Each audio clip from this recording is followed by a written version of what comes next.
साथियों नमस्कार। आजकल खूब चर्चा चलता है कि ब्लैकमेलिंग कर रहे हैं, पत्रकार ब्लैकमेलिंग कर रहे हैं, आरटीआई कार्यकर्ता ब्लैकमेलिंग कर रहे हैं। तो आज इसी पे अपन बात करने के लिए आपके सामने उपस्थित हैं और आप देखना शुरू कर चुके हैं भूमकाल समाचार।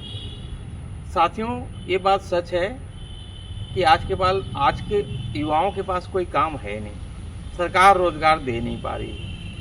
एक ही रास्ता सूझता है उनको कि पढ़े रहें चाहे ना पढ़े रहें, कैमरा चलाना आना चाहिए, क्योंकि लिखने की भी ज़्यादा ज़रूरत नहीं है वसूली करने की। तो इसलिए ज़्यादातर पत्रकार तो ऐसे ही हैं जिनको नौकरी नहीं मिली, जो चोरी नहीं कर पा रहे हैं, जो डकैती नहीं कर पा रहे हैं, वो ब्लैकमेल में उतर गए।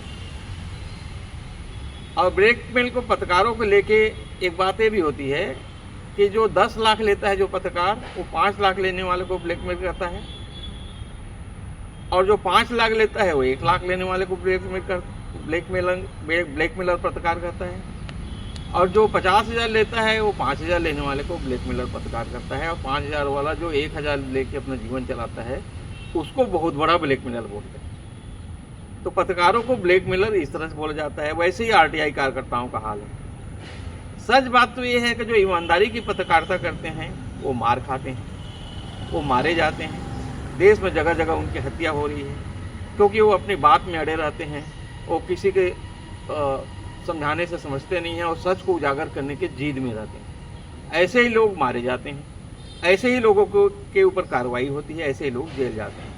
वैसे ही सूचना के अधिकार कार्यकर्ताओं का हाल है, जो ईमानदारी से सूचना का अधिकार निकाल कर जनता के पैसे के हुए दुरुपयोग को पता लगाने की कोशिश करते हैं, और अधिकारियों के बार बार समझाने के बाद भी, बार बार दबाव डालने के बाद भी, बार बार प्रलोभन देने के बाद भी जो प्रलोभन में नहीं आते, ऐसे ही जो बड़े जो ऐसे उद्देश्यपरक योजना से जो सूचना का अधिकार का प्रयोग करना चाहते हैं उनको जो है ब्लैकमेलर कहा जाता है।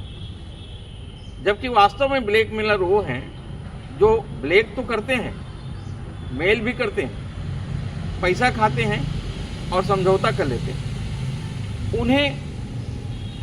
उन्हें जो है ब्लैकमेलर नहीं कहा जाता। ईमानदारी से जो आरटीआई लगाता है, आजकल तो मैं छत्तीसगढ़ की बात कर रहा हूँ मगर पूरा देश में हाल है कि पंचायतों में आप सूचना का अधिकार लगाएंगे तो पंचायत के सारे प्रतिनिधि, पक्ष विपक्ष सबके, जनपद में लगाएंगे तो वहाँ भी भाजपा कांग्रेस सबके, नगर पालिका में लगाएंगे तो वहाँ भी भाजपा कांग्रेस सभी के पार्षद ही आपको मारने पीटने को तुल जाएंगे।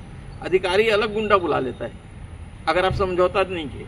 आपको या तो 5,000 10,000 वहाँ से लेके हटना पड़ेगा, या फिर मार खाना पड़ेगा, या फिर जेल जाना पड़ेगा। साथियों, मेरा कहना है इस मामले को लेकर कि ब्लैक करो मत और ब्रेक होने से डरो मत। अगर मैं तो पहले ही बताया आपको, सरकार रोजगार तो दे नहीं पा रही है। चोरी करना भी इतना सरल काम है नहीं, कुछ लोग कर लेते हैं, कुछ लोग डकैती भी कर लेते हैं, मगर इतना सरल काम नहीं है जितना कि आरटीआई लगाना और पत्रकार बन के वसूली करना। इसलिए अधिकांश युवा इस ओर आकर्षित हुए। और मेरा मानना ये है कि अगर आपने आरोप लगाया है कि अमुक पत्रकार ब्लैकमेलर है, अगर कोई अधिकारी आरोप लगाता है, अगर कोई नेता आरोप लगाता है, तो पत्रकार के ऊपर तो कार्रवाई होना चाहिए, मगर उसके ऊपर भी तो होना चाहिए जो वो ब्लैक हो रहा था।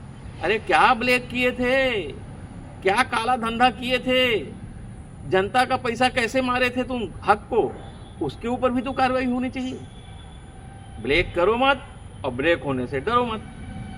तो मेरा कहना है कि जो आरटीआई का कार्यकर्ता के रूप में भी जो नौजवान आ रहे हैं, क्योंकि कोई रास्ता नहीं है, मैं फिर से बता रहा हूँ, इतने सारे नौजवान आजकल बेरोजगार पड़े हैं, सब कोई दुकान खोल नहीं सकते, 5,000 का सामान भी खरीद के कोई दुकान लगाने का व्यवस्था नहीं है, तो उनको आरटीआई सूझता है। तो वो आरटीआई लगा के अगर वो उनको पता चल जाता है कि जनता के हिस्से का 100 रुपया भी ये अधिकारी खाया है, तो निश्चित रूप से मेरा मानना है कि जनता के हिस्से का 100 रुपया खाने वाले अधिकारी को लाखों रुपया बांटना पड़ेगा ही। जिस आदमी को पता चल जाता है कि इसने जनता का 100 रुपया खाया है, उसको अपना हिस्सा लेने का अधिकार है, चाहे तुमको आत्महत्या करना पड़े। मैं बिल्कुल सहमत हूँ, ऐसे अधिकारी को, ऐसे भ्रष्टाचारी को, ऐसे गलत नेता को आत्महत्या करना पड़ जाए, मगर उसने ये गलत क्यों? ये गलत करने का अधिकार उसको नहीं है। अगर उसने गलत किया है तो हर उस आदमी को उसको अपना हिस्सा बांटने का अधिकार है, जिम्मेदारी बनती है। जो जो उसके भ्रष्टाचार को जान चुके हैं, जो जो ये जान चुके हैं कि जनता का पैसा ये खा रहा है, उन सबको हिस्सेदारी निभाने का अधिकार है। और दूसरा, सूचना के अधिकार को तो वैसे भी सरकार ने आजकल इतना कठिन कर दिया, अब इतना असक्षम कर दिया कि अब जो है समझौते करने वाले ही सूचना का अधिकार लगा सकते हैं, दलाल लोग ही सूचना का अधिकार लगा सकते हैं। और वास्तव में ईमानदारी से सूचना का अधिकार निकाल के कोई काम करना है, कोई जनता के हित में कोई काम करना है, उनके लिए तो भारी मुश्किल कर दिया गया है। मैं एक बार फिर बोलूँगा, ब्लैक करो मत और ब्लैक होने से डरो मत। धन्यवाद। मैं भूमकाल समाचार से, और आप भूमकाल समाचार देखते रहिए इस तरह की खबरों के लिए।